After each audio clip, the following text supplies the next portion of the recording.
Сега ще ви покажа кратко, набързо, в общи линии, как стои въпроса с набавянето на вода за общи нужди, като измиване на лице сутринта, измиване на зъби сутрин и вечер, крака. Дори аз я използвам за къпане, като моята туба е тип сгъваема, хармоника, която чрез натискане освобождава. Натискаш и започва да тече вода. И аз даже да държа ето там на предното стъкло. Цял ден се топли от слънцето и вечерта отварям този сивия капак нагоре, слагам я там и успявам да се изкъпя също като в къмпинг с соларен душ. Не навсякъде може човек да се напълни вода. Много от шофьорите носят големи туби, които не се навират навсякъде.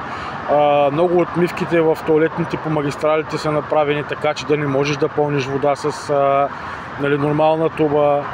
И трябва да имаш някакво приспособление тип отрязано шише или нещо такова. Аз съобразих този момент и взех тази разгъваема туба, с която абсолютно навсякъде успявам да си напълня вода, която успявам да държа там на стъклото и да се топли. Ето виждате как е. Тя като се напълни, се разгъва, 10 литра вода събира. Принципно на много от бензиностанциите има чешми за шофьорите. Ето тук има колеги сърби, ето човекът си е сложил масичката, столчетата, тук си слага котлончета, ето го и неговия резервоар за вода. Но той се пълни само с мъркуча от някъде. Ето това е български камион, тия малките тук са сръбски.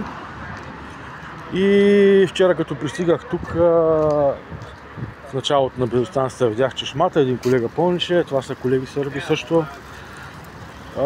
Винаги посрещат добре, споделят биричка, някои цигари. Общо взето има някакъв обмен на неща, които един има, другия няма. Все пак и сме на пътя. Колегите всички са много отзивчиви. И много приятелски настроени са. Узбекистанци, таджикистанци, които доста масово карат в полски и литовски фирми. Всичките говорят руски. Аз също смея да кажа, че говоря руски. Разбираме се много добре.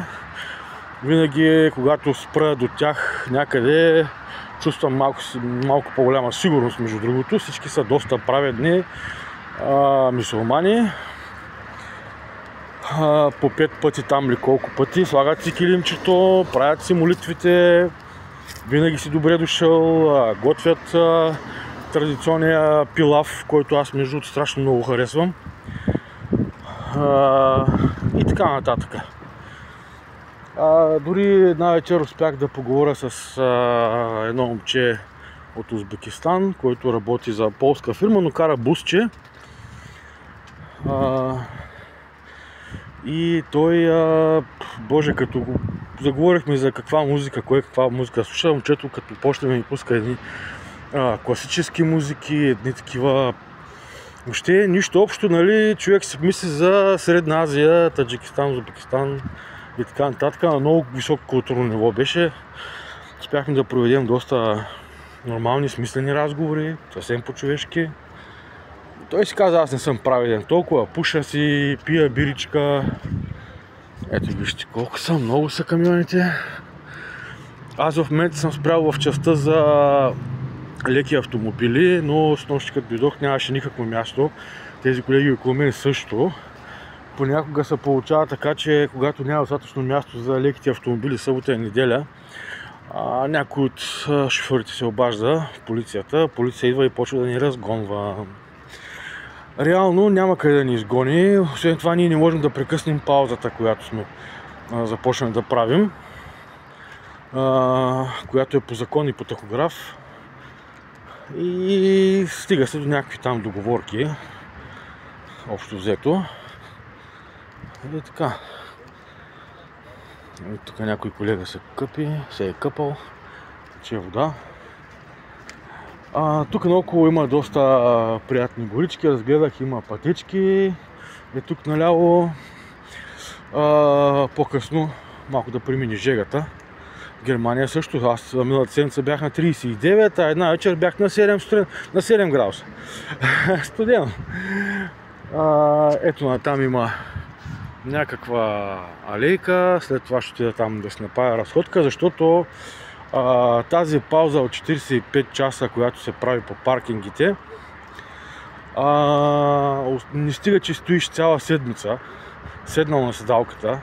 Реално движението е много малко и дори малко да хапваш. Аз съм по-пълен, в смисъл не съм слаб и това нещо веднага го усещам. И установих, че ето един колега е напълнен дубите. Установих, че трябва да се търся разходки, движение. Не говорим за бягане, за някакъв активен спорт и така нататък.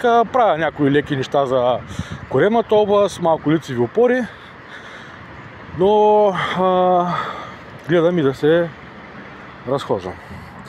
Ето го е тук, това чудо. Не знам как ще успея и да снимам и да пълня водата. Ето е как се разтяга и пълним. И общо това е. След това я слагам на стъклото и за някой друг час водата става перфектна слънчева вода. Топла. Дори да не е толкова топла, е много добре да се изкъпиш дори с по-хладна водичка или да е по-хладно времето. Много освежаващо на фона на деня. Да, вярно е, каране, нищо особено. От време на време да свалиш някоя друга каната и да развиеш брезента. И това е, но уморително е. Значи по закон това, което се позволява е 9 часа каране на деня, като то е разделено на 2 по 4 часа и половина.